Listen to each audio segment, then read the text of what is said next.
अस्सलाम वालेकुम, आप देख रहे हैं इनसाइड पाकिस्तान। मैं हूं मोहम्मद जफीर। कौन होगा चेयरमैन सेनेट, गिलानी या संजरानी? एक बार फिर अपसेट की बातें हो रही हैं। क्या ये फिर पिछले इलेक्शंस की तरह बड़ा अपसेट होगा? और इस दफ़ा जो हमारे सियासी तज्ज़ियाकार हैं और सियासी पंडित हैं वो ये कह रहे हैं कि संजरानी मजबूत उम्मीदवार हैं, लेकिन नंबर गेम्स इस वक्त अपोजिशन के पास हैं और ये कैसे मुमकिन होगा कि ये नंबर्स गेम जो हैं वो कल बदल जाएं। दूसरी तरफ जोड़ तोड़ अरूज पर है, हॉर्स ट्रेडिंग के इल्ज़ाम भी लग रहे हैं। मुस्लिम लीग नून ये दावा कर रही है कि हमारे सेनेटर्स को धमकाया जा रहा है, उनको कॉल्स आ रही हैं, ऑफर्स आ रही हैं। दूसरी तरफ वज़ीर आज़म ये बात कह रहे हैं कि हमारे सेनेटर्स को भी पैसों के हवाले से ऑफर्स आ रही हैं। अब इल्ज़ामात दोनों तरफ से लग रहे हैं और कौन हॉर्स ट्रेडिंग कर रहा है कौन नहीं कर रहा है इसका फ़ैसला कल होगा।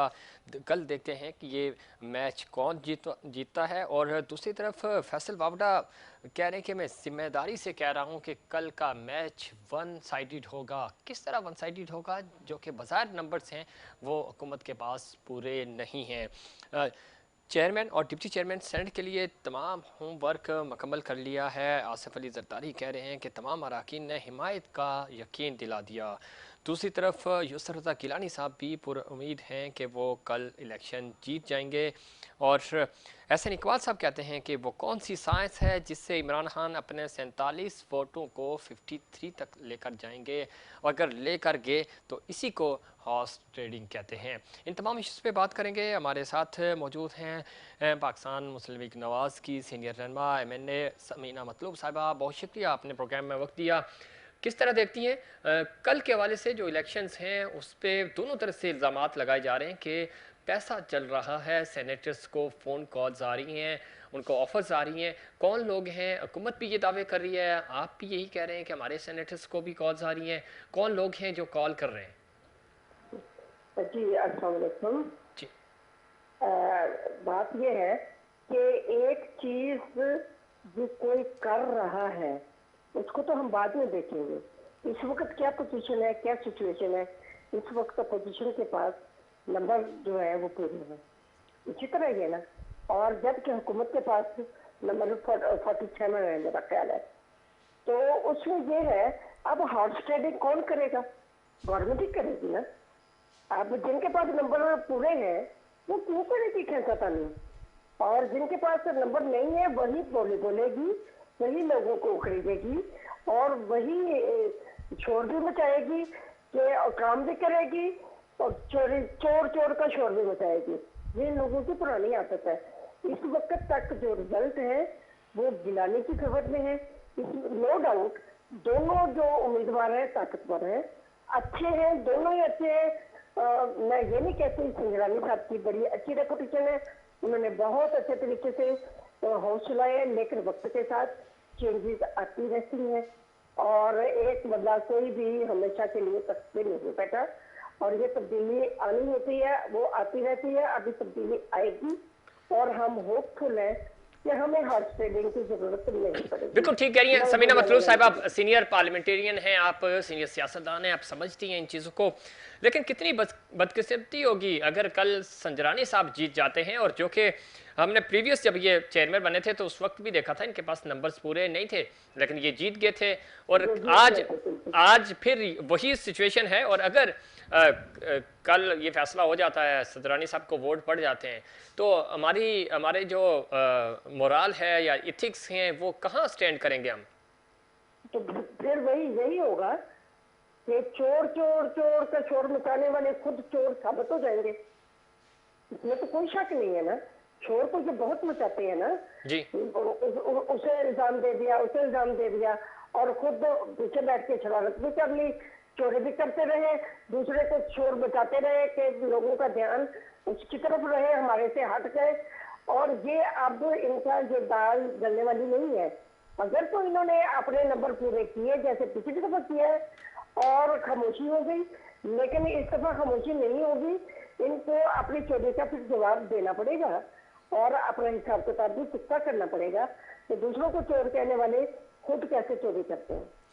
बिल्कुल ठीक कह रही हैं। अच्छा, कल के इलेक्शंस हो जाते हैं, उसके बाद अगला जो सबसे बड़ा महाज है वो पंजाब है, और पंजाब में आपका टारगेट है उस्मान बुज़दार साहब की तब्दीली, उनके खिलाफ अदम एतमाद के वाले से भी बातें हो रही हैं और लॉन्ग मार्च भी करेगी PDM। आपको लगता है अगर हम 1993 की बात करें तो मियां नवाज शरीफ साहब ने एतमाद का वोट लिया था, यही सिचुएशन थी उस वक्त भी, फिर पंजाब से ही बिल्कुल तब्दीली बिल्कुल। शुरू हुई थी उस वक्त भी। आपको लगता है कि शायद इस गवर्नमेंट के भी जाने के दिन पूरे हैं कि 40 दिन गुजरे थे एतमाद का वोट लेने के बाद और पंजाब में तब्दीली आ गई थी, उस वक्त आपकी हुकूमत ख़त्म कर दी गई थी, तो आपको लगता है कि असम्बलियाँ तहलील हो जाएंगी, नए इलेक्शंस की तरफ जाएंगे? हम तो वैसे दिल से चाहते हैं कि हम नए इलेक्शन की तरफ जाएं। ये तहलील होना, असम्बलियां तहलील होना या जमहूरी हुकूमत का खत्म होना अच्छी रवायत है ही नहीं। हम इसको वैसे पसंद नहीं करते, लेकिन क्योंकि मुल्क का जो हुलिया है, वो स्ट्रक्चर जो है वो बहुत बुरे तरीके से बिगड़ गया, इसको बिगाड़ दिया गया। लोगों को लोग तंग हो गए, जिंदगी से तंग हो गए, जीने से तंग हो गए, खाने पीने से तंग हो गए। इस मामले को देखते हुए हम लोगों को फैसले कुछ करने पड़ रहे हैं और हम बड़े मतालब के साथ अपने फैसले मजबूत अंदाज से PDM के प्लेटफॉर्म पे करते हुए आगे चल रहे हैं। आगे क्या नया अमल इख्तियार करना है। बहरहाल उस्मान बुज़दार साहब को ने जो पंजाब का हाल किया है जी। और मियां नवाज शरीफ ने जब पंजाब जिस हाल में छोड़ा था, अब आप ये देखें कि उसका 50वां 60वां हिस्सा भी नहीं रह गया, तो क्या मुल्क की तरक्की को इस तरीके से बिगाड़ने वाले को अपनी पोस्ट पे कायम रहना चाहिए, अपनी पोजीशन पे कायम रहना चाहिए? नहीं, उसे नहीं रहना चाहिए। जबकि एक अरसे से शो रहा है, ये तो इमरान खान साहब को भी अपना फैसला चेंज कर लेना चाहिए था, ठीक। क्योंकि मुल्क की तरक्की और सूबाई तरक्की को हमें सबसे पहले अहमियत देनी है और वो हमारा जो हेड है उसको सोचना चाहिए। वो जिद में आके कोई भी काम हो तो वो काम खराब ही होता है।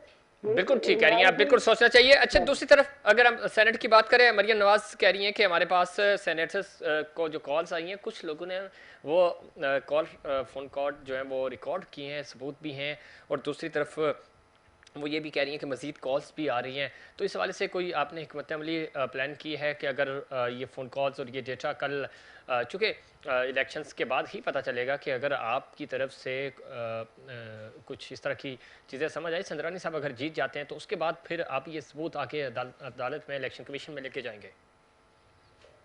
ये फैसला PDM ही में करना है, इसके बाद में इस मामले में मैं राय नहीं दे सकती। ठीक। हाँ, अगर फोन कॉल्स आ रही हैं तो देखिए जी, अब वो टाइम है, वो खामोशी का टाइम तो रहने गया।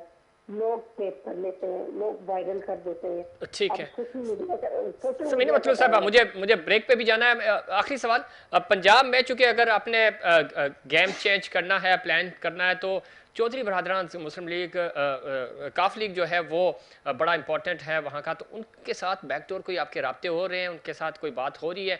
चूँकि अगर ब्रेक थ्रू मिलेगा आपको तो उसके लिए इम्पॉर्टेंट ये है कि वहाँ चूँकि इस वक्त सही मानों में पंजाब को अगर थोड़ा बहुत PTI को सपोर्ट मिल रही है वहाँ से, तो वो चौधरी बरदरान की तरफ से है, तो उनको उनको उनको आप टारगेट कर रहे हैं? ये जो देखिए जी, पहले सेनेट के इंतखाबात के लिए जो पंजाब के मेंबर इन्होंने बड़े अच्छे अंदाज से जो आपके इस्लाम मशवरे से कर लिया, जी। तो ये प्रॉब्लम नहीं क्रिएट हुआ। तो हो सकता है कि ये मामला भी आपस में तय करके मुल्की मफाद में होने के चांसेस हो तो सकते हैं। देखिए जी, सबसे पहले मुल्की मफाद, उसके बाद कोई और वो मुफाहमत के बगैर कुछ भी हासिल नहीं होने वाला है। ठीक है, थैंक यू सो मच आपने प्रोग्राम में वक्त दिया। सेनेट इंतखाबात चूँकि इस वक्त चेयरमैन सेनेट और डिप्टी चेयरमैन के लिए जोड़ तोड़ चल रहा है और बड़ी ज़बरदस्त प्रिडिक्शंस भी जारी हैं, और ख़ास तौर पे सजरानी साहब को एक बार फिर फेवरेट उम्मीदवार कहा जा रहा है। इस्लामाबाद में जो लोग बैठे हैं वो भी यही कह रहे हैं, और अगर सजरानी साहब जीतते हैं तो चूँकि हुकूमत के पास नंबर्स पूरे नहीं हैं, तो क्या लॉबिंग के ज़रिए जीतेंगे या यहाँ पे भी कोई हॉर्स ट्रेडिंग हो रही है, इस पर मज़ीद बात करेंगे, लेकिन उससे पहले एक कमर्शियल ब्रेक।